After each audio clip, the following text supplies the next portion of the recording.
eerily similar, maybe not eerily, happily similar to our church. I'm going to scoot up because I feel like I'm real far away from y'all, except you, Kev. It's very similar in that it's a church that's been around for a really long time. They have invested a lot of time and energy into their young people and into their kids, and they've encouraged their young people to have kids. And so there is every age imaginable in this church, and there are kids running everywhere, just making all kinds of noise. And so I felt like I was at home. And it was cool to see that from a different perspective as not my home church, because it's a place I wanted to be. When I walked in, it was exciting, and kids were running around and laughing, and people were spending time together. They eat together every Wednesday before church. So, that's cool. If you guys want to do that, that's cool. So I went up there, and I didn't eat, but I hung out and got to meet a lot of people. And it was really fun. So I did that and just wanted to kind of teach the same thing that I taught there, because I think it fits into what we've been studying in 1 John and then also in Genesis. When I started back here as the youth minister, it was, I think, April when I first officially started working here. It was not my first youth ministry job. It was my second full-time youth ministry job, but I feel like since high school, God's been just pushing me into youth ministry. Starting here, actually, me and Renee were in our youth group here, and my dad was the leader, and it really kind of ignited a fire in me for the youth. And outside of high school, when I graduated, I started serving in college ministries because I was in college, and then back into youth ministry out of college, and then I kept trying to go do other things like coach gymnastics and build race cars, and I ended up back in youth ministry somehow. And what's been interesting is I've had these different seasons of my life where I've gone into youth ministry, and in 2012 was like my first paid gig. I was an intern at Landmark, and then 2015 and then 2019 and then 2023 are kind of these big chapters in my youth ministry life. And I was thinking about the way or how different all of them have been. And to put it simply in social media terms, in 2012, I was working for a youth ministry, and they all begged me, told me I must create an account on a site called Instagram. And I thought, this is so silly, I don't even like pictures. So I made an account, I didn't really use it. And a few years later, we were all using Instagram. And then 2015 came around, and all of my students had stopped watching TV and were watching Netflix and YouTube and doing all of that and telling me about shows they were watching, and it was all online. And I was like, well, I can get with that because it's cheaper. So I started watching Netflix and YouTube, and I had been working on YouTube, or I hadn't worked on YouTube yet, but I started working on YouTube shortly after. And then 2019, later on in my ministry career, all my students were making fun of an app called TikTok, and they were all laughing at it. They were ninth grade boys, and they thought it was silly. And I told them by the end of the year, you're all going to have an account. And by the end of the year, they all had a TikTok account, and now TikTok's everywhere. And now in 2023, we're facing not necessarily a social media difference, but we are facing a difference in our youth. But the reason I say all of that is because what I saw as a youth minister is students adopting something new, adopting change, me thinking it was weird as an adult, and then 4 years later, it's a big part of my life. And that's how change seems like it works to me.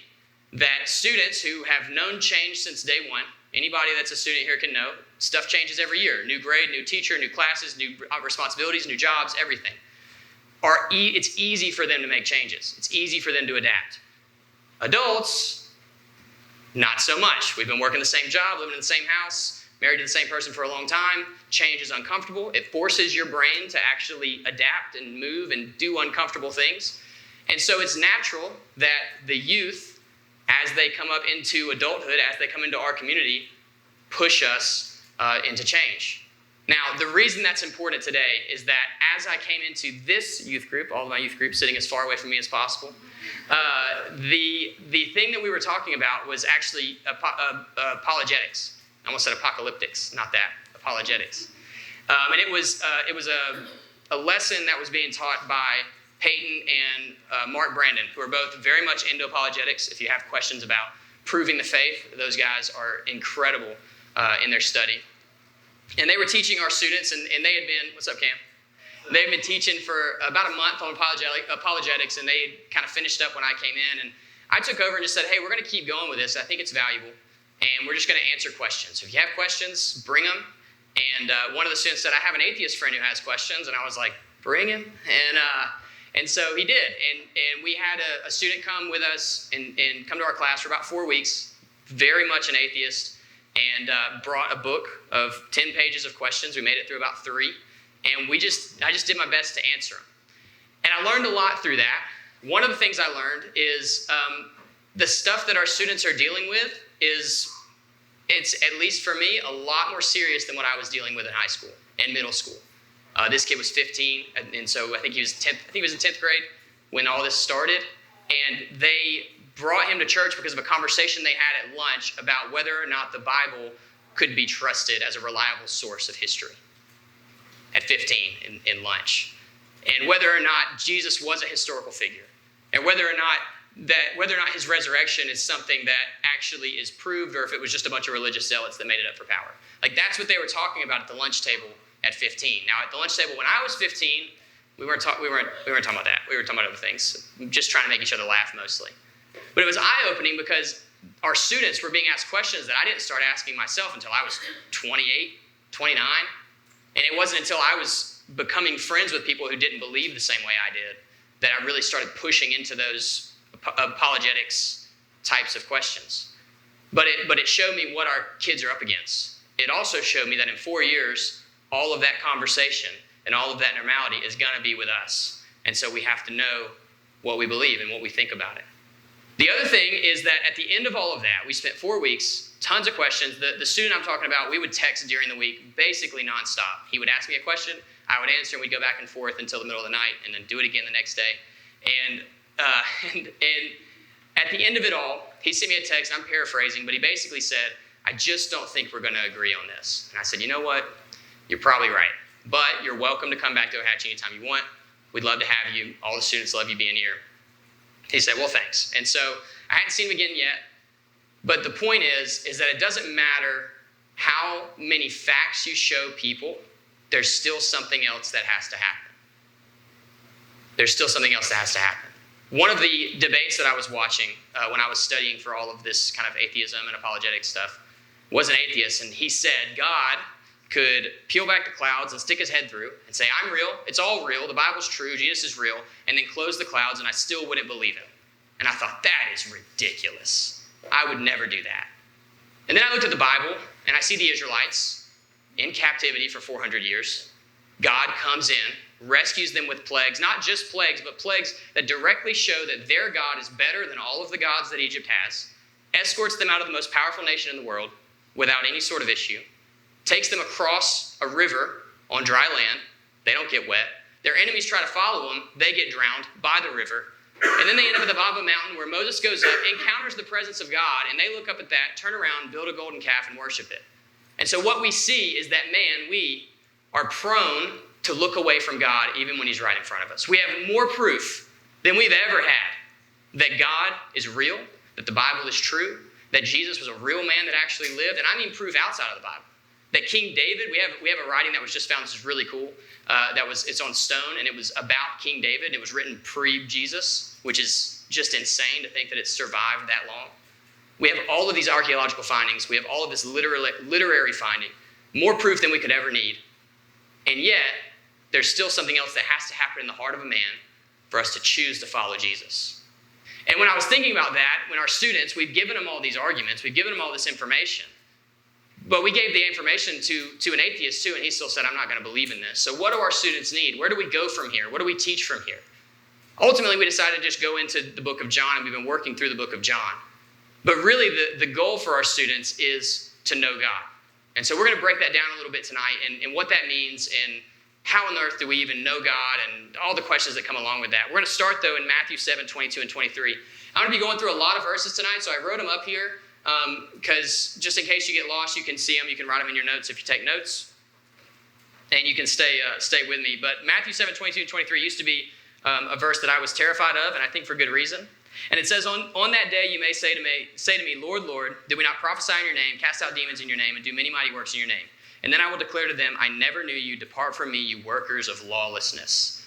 And that is a scary verse, because I do not want to be a worker of lawlessness. I want to be one that says, well done, good and faithful servant. So how do I get there? And what does this mean? They say that they did many mighty works in his name, and he says, I never knew you.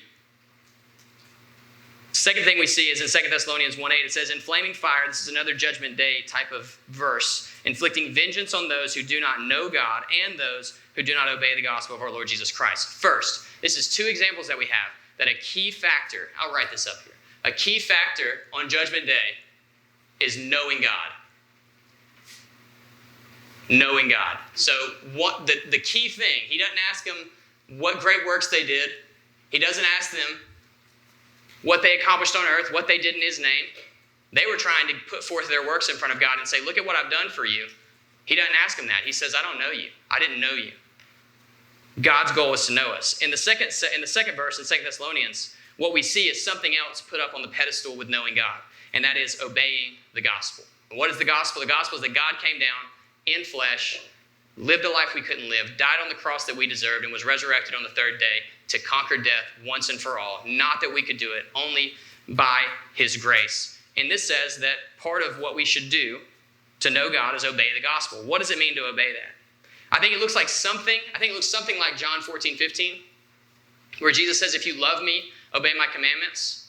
And when I read that as a younger man, I used to read that as, if you obey my commandments, then I'll love you. That's just kind of what my brain read into it. But that's not what it says at all. It says, if you love me, love first. If you love me, you will keep my commandments. What it shows us is that keeping the commandments is proof of our love for God. It's fruit of the love for God. Obeying the gospel looks something like keeping the commandments of Jesus because we love him, because we understand the sacrifice he made for us, and because we've been brought into his family through his sacrifice on the cross. So, a key factor in judgment is knowing God. But we have to distinguish that because there's two kinds of know. We have know, I'll use this is going to be the English way we say it, and we have know about. I love Star Wars. Love Star Wars. I know a lot about Star Wars, but I don't know Mark Hamill. And you might not know who that is, but that's Luke Skywalker. I don't know him. If I saw him walking down the road, he wouldn't know me. I would be very excited, so would Aaron, but we would not know him at all.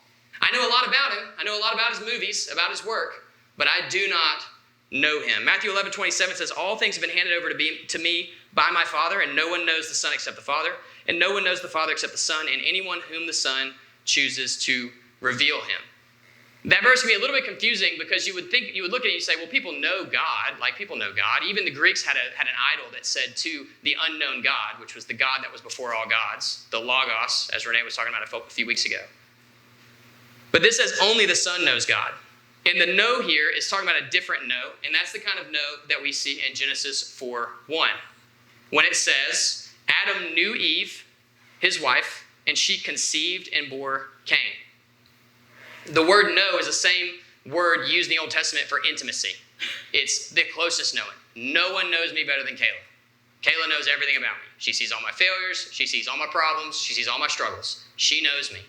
And I think that's why we get an example of Christ in the church when we look at marriage or when the Bible describes marriage to us. It's because God's desire for our relationship with him is the same kind of desire that we have in a relationship with our spouse. And so when God says, I didn't know you, he's not talking about, you didn't know about me. Because when we go back up to this verse, the people that said they did mighty works in his name, they knew plenty about him. They knew his name. They knew the kind of things that people expected from them if they knew his name, doing mighty works, driving out demons. But they did not know him intimately. They did not know him personally.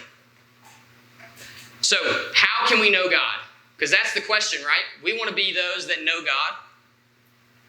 How can we do that? How is that even possible? We can know God through his Son.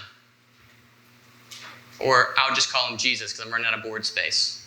Same thing. We can know God through Jesus.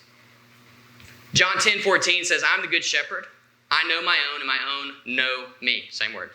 John 10:26, a little bit further down in 27, it says, but you do not believe because you are not among my sheep. My sheep hear my voice. I know them, and they follow me. So part of the evidence that we know Jesus is that we follow Jesus. Part of the evidence that we know God is that we follow Jesus, that we know his voice and we follow him. The shepherd has to lead us, the shepherd Jesus has to lead us into the presence of God. He has to open the gate for us to go to the presence of God. It makes 100% sense that we would want to know God. God was here before everything. He's all powerful. He's everywhere. He's everything. Of course, we would want to know the thing that created us. And we've been searching for that. Humans, not Christians, humans have been searching for that since the beginning of time. It makes sense that we want to know God. And every religion actually is a method for knowing God, whatever they say God is. But the thing that makes ours different, and the thing that makes this important, makes knowing God important, is what we see in Galatians 4:9. It says, "But now that you have come to know God, or rather be known by God." The rest says, "How can you turn back again the weak and worthless, unmarried prince of the world, whose slaves you want to be once more?" But the important part here for this is be known by God. We don't just serve a God that we can know about. We don't just serve a God that we can study and learn about and learn how powerful he is. Of course, we want to know that God. The weird part about Christianity and the powerful part about Christianity is that God wants to know about us. That God is looking for a relationship with us. And it's been that way since the beginning. If you look, we did the series on heaven a few months ago and basically said, if it was that way in the Garden of Eden, it's likely it's going to be that way in heaven. When Adam and Eve were in the Garden of Eden, one of the things that we see is a relationship with God. When the world was perfect, God had a desire to know his man. And we see it especially when they sin and they go and hide. What happens next? God walks through the garden looking for them. He knew where they were, but he was looking for them. And he wanted to know them. And he wanted to have a relationship with them. And then, so it makes sense in that respect that God wants to have a relationship with us, because that's what he created us to do. That's why we were created, was to walk with him. When I was in elementary school, I went to elementary school in Atlanta, and then we moved when I was 10 to Gadsden, Alabama, went to Westbrook Christian School, and then I transferred from Westbrook in high school to Southside. I pulled a Brody McCutcheon, and I was there for the rest of my high school career. And when I was at Southside, I ran into a lot of my friends from Westbrook, and it would normally be like 6 months to a year, and it would never fail. They would always say, "Dude, where have you been? Why have you not called me? Why have you not hung out with me?"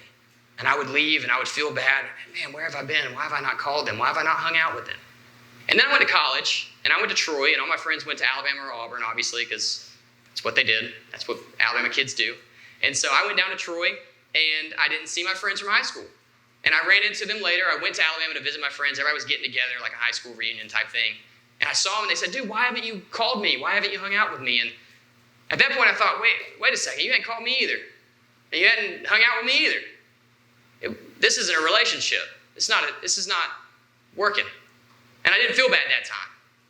And when I think of God, I think a lot of times we look at God and think that we are reaching out to him, but in reality, it's a two-way relationship.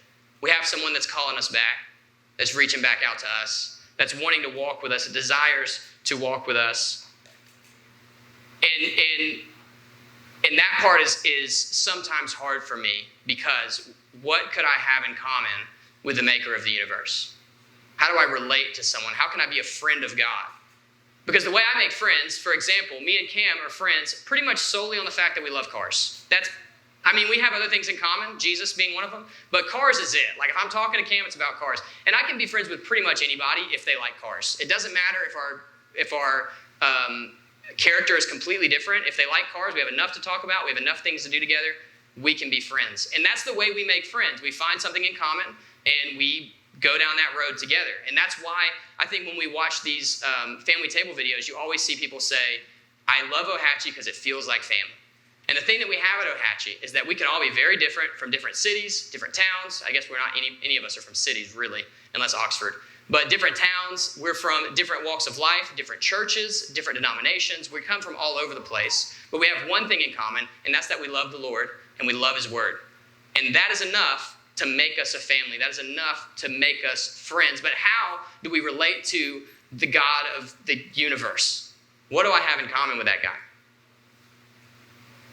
And I think we see that with Jesus. Jesus was more, stay with me on this one, Jesus was more than just a sacrifice.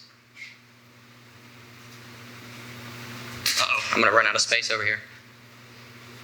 I'll just do this. Jesus was more than a sacrifice.